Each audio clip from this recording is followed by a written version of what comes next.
Hi guys! So, magluluto ako ngayon ng soup. Ayan, winter melon soup. Lalagyan ko siya ng barley.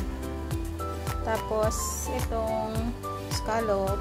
Siyempre, yung pork. And then, lalagyan ko siya. Itatry ko siya lagyan itong cordyceps. Then, red dates. At saka itong goji berries. So, ayan.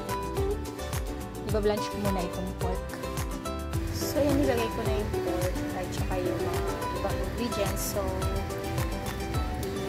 yung winter melon is babalatan ko muna. Then, ilalagay natin. So, ayan guys, pinakuluan ko muna siya ng 30 minutes. So, bago ko ilalagay itong winter melon. Pakukuluan ko ito ng another na 1.5 hours. So, bali, total niya is 2 hours.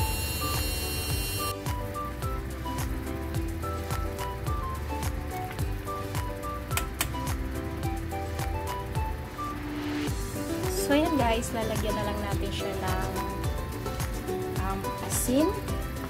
So, yung lamis, depende na sa panlasa ninyo. So, 2 hours ko na siya na i-boil. So, yan guys, nalagay na lang